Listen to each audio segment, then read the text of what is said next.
Ahoy, and welcome back to Leia's Library. Find yourself a cozy corner, get yourself a cozy drink, and let's get started. Today we will be looking at my most anticipated releases of 2023. So these are books that are releasing in 2023 that I am very excited about. I was writing the script for this video and I was just like vibrating at a high frequency all by myself, just like on repeat in my mind going books, books, books. Because it was early in the morning and it was just me and my cat and I couldn't wake my partner up, so.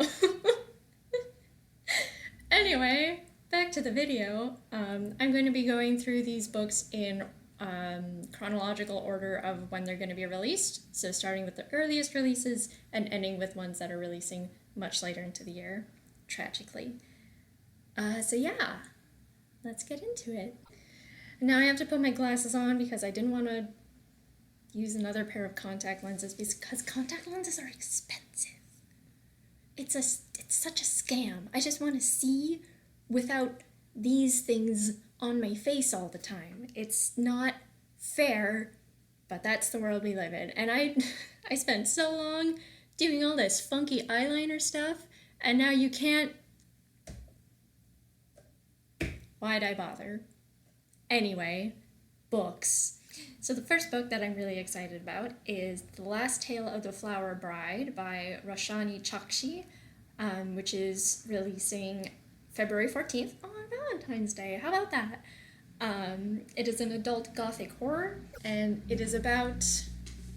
I just can't figure out how I want to sit today. I'm so sorry. What was I saying? Yes, right. Thank you for reminding me. So this book is about a man who has always believed in fairy tales, and he falls in love with this very mysterious woman who is an heiress to a large fortune. So the two get married, and the woman, whose name is Indigo, makes the man promise that in exchange for her love, he's just never to ask about her past. But then Indigo's estranged aunt falls ill, so the couple is forced to return to Indigo's childhood home, and the longer they stay there, the more secrets come to light, and the man will be forced to choose between reality and fantasy, and possibly destroy their marriage in the process. I love a mysterious woman, what can I say? So this book is being compared a lot to Mexican Gothic and The Invisible Life of Addie LaRue, and I liked both of those books, so I am excited. I love a good Gothic horror, I love a good mystery, I love a good blending of fantasy and reality and ooh, what's real and what's not, I don't know, oh no, and I love a mysterious woman.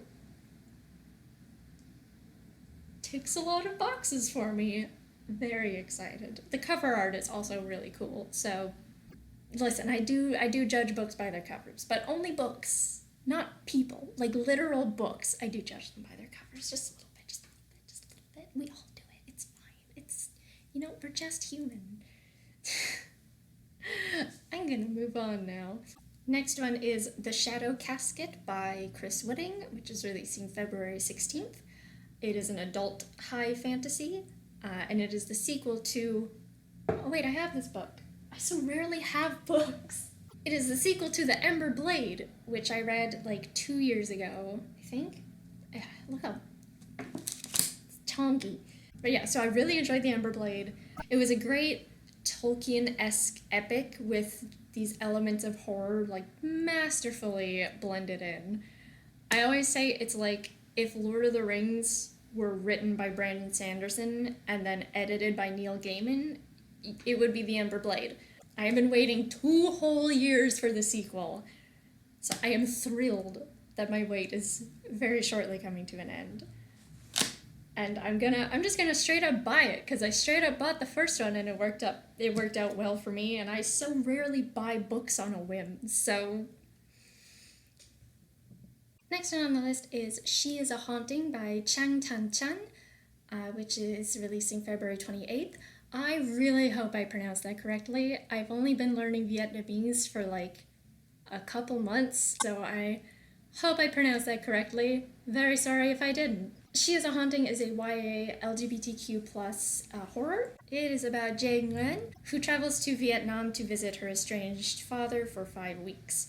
She's not looking forward to it at all, because she doesn't really know him, and she'll have to hide the fact that she's a lesbian when she's around him. But she's hoping that if she plays happy family well enough with him during her stay at the French colonial house that he's renovating, she's hoping that he'll give her enough money to cover her college tuition. But turns out Jade has more things to worry about than her father, because at night, Jade starts seeing ghostly apparitions telling her not to eat, among other creepy things like bugs everywhere, including places bugs should not be. So this is another one that's being compared to Mexican Gothic. It's also giving very the Hacienda vibes, which is also compared to Mexican Gothic. Everything comes back to Mexican Gothic. But creepy house with spooky vibes? Check. Set in Vietnam, a country whose language I'm currently learning and would love to learn more about culturally? Check. Sapphics? Check. It sounds like an excellent spooky time, and I am so ready for it. The next one is The London Seance Society by Sarah Penner, which is coming out March 21st, and it is a adult historical fiction mystery. Set in 1873 London, we follow Lena Wicks, who is searching for answers after her sister's death. After exhausting every logical course of action, she finally gives in and goes to see Vaudeline Dallaire, who is a renowned spiritualist and who is often called upon to conjure the spirits of murder victims in order to find their killers. When Vaudeline is called to London as part of a murder investigation, Lena tags along with her as her understudy. But as the women team up with the powerful men of the exclusive London Seance Society, they begin to suspect that they aren't just solving a crime, but perhaps entangled in one themselves. So I read Sarah Penner's first book, The Lost Apothecary, I think 2 years ago. And while I did really like it, it did feel like there was something missing. And I'm not sure exactly what it was. There was just a certain je ne sais quoi that would have turned it into a 5-star book. I think I ended up giving it 4 stars or 3.5. But since I did still really like it, I wanted to check out another one of her books. And I'm hoping this one has that missing element from the last one, which I'm kind of thinking it will, because this one seems like there'll be a little bit more of a supernatural element, and I think that would have worked really well for The Lost Apothecary. One thing I did really like from The Lost Apothecary is that it's just so unabashedly and unashamedly feminine. It dealt with women's issues in a very honest way, and I really liked that, and it looks like we'll be getting more of that in this book too, so I'm excited to read it. Next one is The Bone Shard War by Andrea Stewart, which is releasing April 18th. It is an adult epic fantasy, and it is the final installment in the Drowning Empire trilogy. This is one of my favorite series, and I am so excited to see how it ends.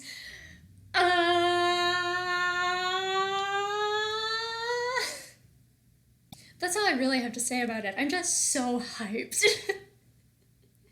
Moving on. Next one is A Sleight of Shadows by Kat Howard, which is releasing April 25th. It is an adult urban fantasy. This is the sequel to An Unkindness of Magicians, which I read about 3 years ago, I think, and loved it. I thought it was a great standalone novel, so I'm a little unsure what exactly will happen in this sequel, and when I first heard that it was getting a sequel, I had some reservations, because it was just such a good standalone. But I am excited to revisit this world, and it's insanely cool magic, so yeah, I'm cautiously optimistic. Next one is Immortal Longings by Chloe Gong, which is coming out July 25th. It is an adult historical fantasy retelling of Antony and Cleopatra. So this one has there's a lot going on in it, so I'm just gonna read off the description that I wrote. Every year in the Kingdom of Tame, there are a set of games held that draw thousands of spectators and competitors. The games involve jumping between different bodies and a fight to the death to earn unimaginable riches. It's also the perfect time for Princess Kala to murder her uncle and finish tearing down the monarchy for good. But being on run from the guards complicates matters. She finds an unexpected ally in Anton Makuza, an exile aristocrat hoping to win the games in order to save his childhood love who has been in a coma for years. So that was a lot of things to explain. There's a lot of explanations packed into one description. And that was my condensed version. The one on Goodreads is like 4 paragraphs long. So there seems to be a lot going on, but I'm looking forward to it for 2 reasons. 1, it's a Shakespeare retelling, and I love retellings, and I love Shakespeare. And 2, it's written by Chloe Gong, and I love her writing. I really enjoyed her debut series, These Violent Delights, and I've been wanting to read more of her work because I just like her as an author. And I'm excited to see how she does with fantasy, because her other 2 books have been, there's a tiny element of fantasy in it, but it's mostly like a historical retelling, or historical fiction. Although I'm pretty sure she's gonna nail it, because I think her writing style would suit fantasy really well. So I'm really looking forward to see how it turns out. Next on the list is Heavenly Tyrant by Xiran Zhao. It's releasing August 29th. It is a YA sci-fi fantasy, and it is the sequel to one of my favorite books ever, Iron Widow. So if you are new here, hi. I love Iron Widow. The ending had me screaming. I'm not even kidding, or I would have been screaming if it hadn't been like 7 a.m. I just love it a lot, and I have been desperately waiting for the sequel to come out, and it's finally coming, and the cover art is so beautiful. I have to wait until August, but that's okay. I'm excited. Next up is The Chalice of the Gods by Riordan, which is coming out September 26th, and it is a middle grade YA question mark mythology fantasy. This is a sequel series to the Percy Jackson books, and what did we do to deserve this delightful surprise? I haven't talked about them on this channel much, but I love the Percy Jackson series, both of them. They just narrowly missed out on being in my favorite series video, which I really have to update that video soon, because I really do love those books, and I think they belong on that list. And I can't wait to see where this series will go next. And normally I would have some more reservations, or like I would just be kind of uncertain about this, but I have so much faith in Rick Riordan. I was a little concerned about the second Percy Jackson series. The name is completely eluding me right now. Wow. But they were amazing. Every bit as good as the original series. So I'm really excited for this one, because I just know it's going to be great. And the last one on the list is Silverborn, The Mystery of Morrigan Crow by Jessica Townsend, which is coming out October 10th, and it is a middle grade fantasy.